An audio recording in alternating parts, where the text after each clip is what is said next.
Welcome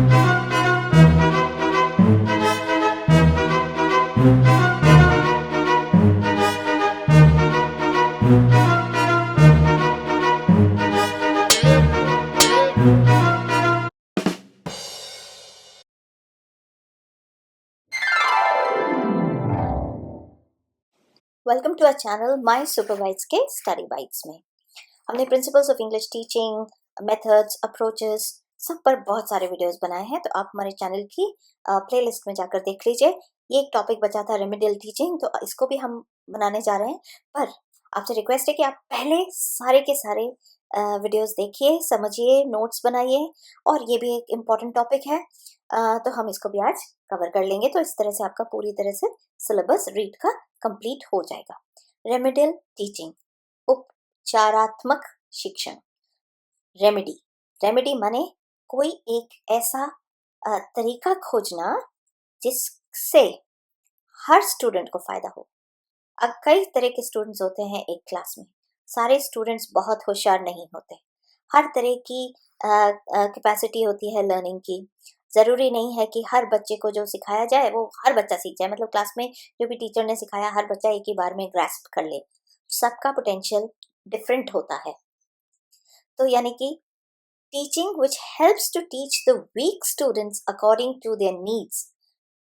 All students in a class are not same. Some are very brilliant, who learn and understand easily whatever is taught generally in the class.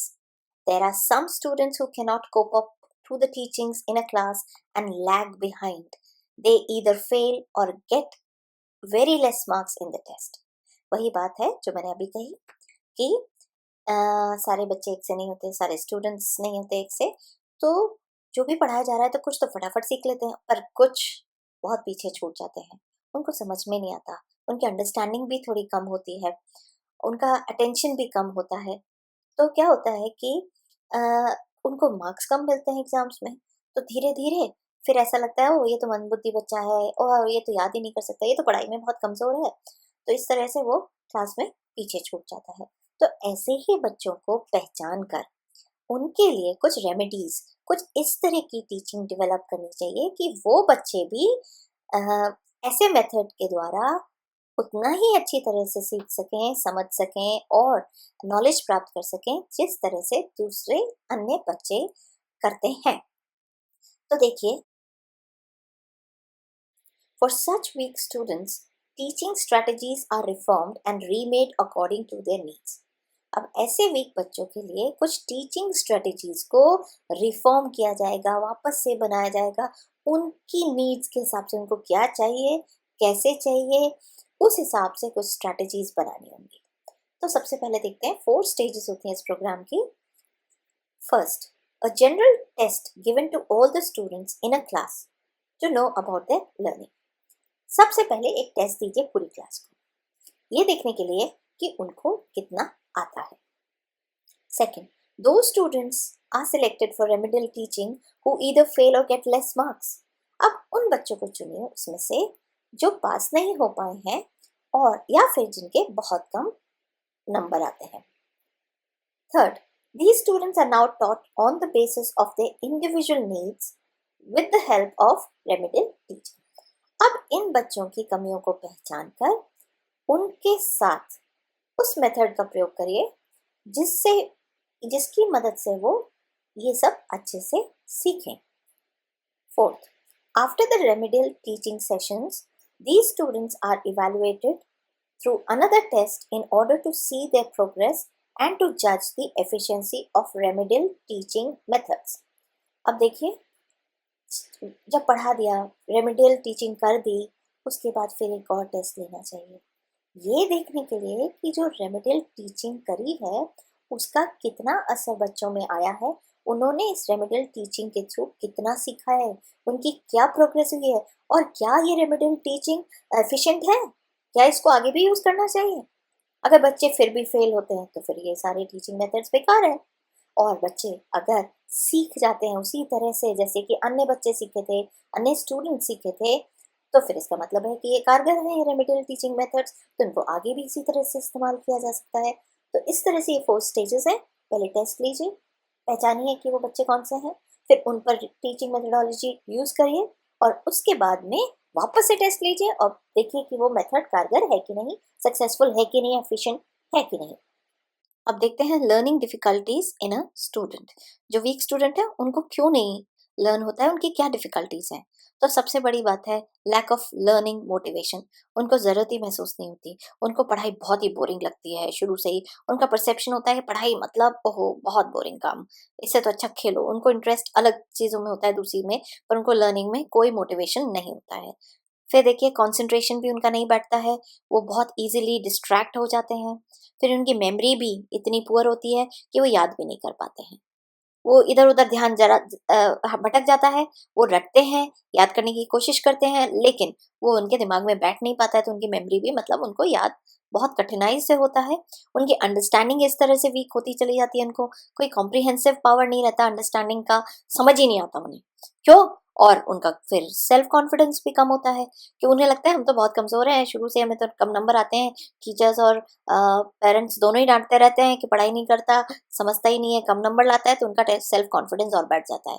और कई बच्चे ऐसे, कई students ऐसे होते हैं कि जो लर्न कर लेते हैं, समझ लेते हैं, खूब सारा टाइम पढ़ाई में देते हैं, लेकिन एग्जाम के टाइम पे वो उसको ट्रांसफर नहीं कर पाते, उसको एक्सप्रेस नहीं कर पाते।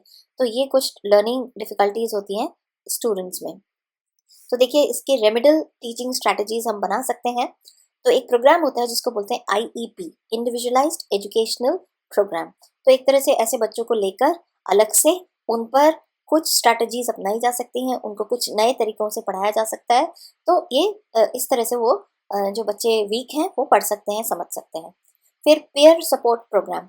कुछ जो स्टूडेंट्स होते हैं क्लास के जो ज़्यादा होशियार हैं, उन्हीं को लिटिल टीचर्स बनाकर, उनको उनके ग्रुप्स बनाकर, उनको 2-3 बच्चे ऐसे स्टूडेंट्स ऐसे देकर कि ये वीक हैं तो तुम इन्हें पढ़ाओ, तो आपस में वो खेल-खेल में पढ़ सकते हैं। पेयर मतलब साथियों के द्वारा ही इस प्रोग्राम में सपोर्ट मिल सकता है।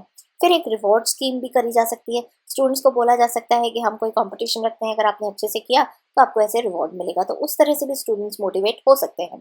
फिर उनकी कुछ बिहेवियर प्रॉब्लम्स होती हैं, उनको भी हैंडल करना है पीपल्स की या स्टूडेंट्स की, कि उनका मन नहीं लगता है, उनको कुछ इमोशनल प्रॉब्लम है, कुछ घर की प्रॉब्लम्स हैं। तो कई उनके बिहेवियर में जो डिफरेंस है वो उस पर काम करके कुछ रेमेडीज हम लोग एज अ टीचर डेवलप कर सकते हैं और उन स्टूडेंट्स को उस हिसाब से सिखा सकते हैं, तो उन पर कारगर रहेगा।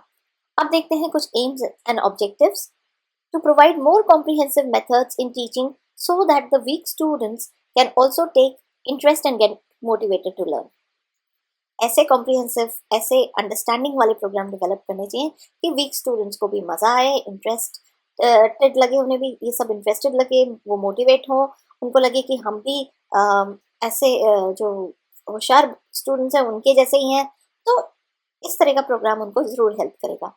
To design individualized educational program, जैसे अभी बात करी थी आईईपी की, with intensive remedial support to strengthen the basic knowledge of the students. देखिए बीच से पढ़ाना या आगे का पढ़ाना, तो उसको जो बेसिक्स ही नहीं समझ में आया तो कैसे आएगा। तो सबसे ज़्यादा ध्यान देना है कि उसको सब्जेक्ट की या लैंग्वेज टीचिंग में लैंग्वेज की बेसिक नॉलेज दी जाए पहले, फिर आगे का पढ़ाया जाए। सिंपल टू कॉम्प्लेक्स रखना चाहिए। To strengthen their confidence, to develop their potential and to remove their obstacles in learning. तो उनका कॉन्फिडेंस को बूस्ट करना चाहिए, उनको भी बताना चाहिए कि उनमें भी इक्वल ब्रेन है और वो भी आराम से लर्न कर सकते हैं। उनके पोटेंशियल्स को, उनकी कैपेबिलिटीज़ को, उनके हुनर को पहचान कर, उनकी जितनी भी दिक्कतें हैं, कठिनाइयाँ हैं, उनको हटाकर उनकी लर्निंग प्रोग्राम में इस तरह के मेथड्स डालने चाहिए कि वो कंफर्टेबल हो जाएं। To provide systematic training to the students to develop their interpersonal skills, communications, self management and self learning. इस तरह का प्रोग्राम होना चाहिए जो सिस्टमैटिक हो, जो सिंपल टू कॉम्प्लेक्स चल रहा हो, जिसमें बेसिक्स पहले क्लियर हो, उनकी इंटरपर्सनल स्किल्स डेवलप हो, हर तरह की स्किल, उनका बिहेवियर, उनका टॉकिंग, उनका प्रोनाउंसिएशन, उनकी नॉलेज, उनके एटिकेट्स, उनका आपस में बात करना, उनका self management and self learning बहुत ज़रूरी है कि स्टूडेंट हरदम डिपेंडेंट नहीं होना चाहिए बाहरी चीज़ों पर, या टीचर सिखाएगा तभी सीखेंगे। उनको सेल्फ लर्निंग, सेल्फ डूइंग की भी प्रैक्टिस होनी चाहिए। तो इस तरह से जितने भी रेमेडियल मेजर्स हैं उनको अच्छे से जांच के, परख कर, उनके रिजल्ट्स को देखते हुए ही आगे यूज़ करना चाहिए।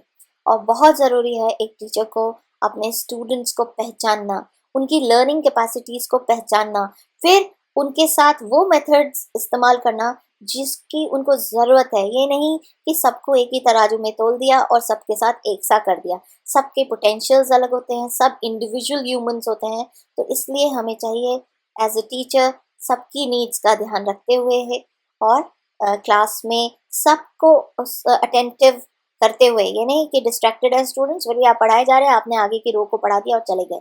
नहीं, आपको हर स्टूडेंट पर कंसंट्रेट करना चाहिए। हालांकि इंडिया में बहुत दिक्कत है, स्कूल्स और कॉलेजेस में बहुत ज़्यादा स्टूडेंट्स होते हैं, तो एक अकेला बेचारा टीचर कैसे करे, पर फिर भी अगर वो कोशिश करेगा तो स्टूडेंट्स अटेंटिव होंगे और रेमेडियल टीचिंग्स उसकी सक्सेसफुल रहेगी। आशा करते हैं आपको ये वीडियो अच्छा लगा होगा। प्लीज़ लाइक इट, तभी आपको आगे और वीडियोस अच्छे से अच्छे मिलते रहेंगे। आप अपने एग्ज़ाम में सफल रहिए, क्योंकि ये सब एग्ज़ाम्स के लिए ये वीडियो काम आएगा। ज़रूरी नहीं है रीट ही, ये सब एग्ज़ाम्स के लिए है। जो भी आपके कॉम्पिटिटिव एग्ज़ाम्स होते हैं, जहाँ भी आपको प्रिंसिपल्स ऑफ टीचिंग इंग्लिश करना है। और लाइक, कमेंट, शेयर करिए अपने फ्रेंड्स के साथ में और बने रहिए इस चैनल के साथ। Thank you.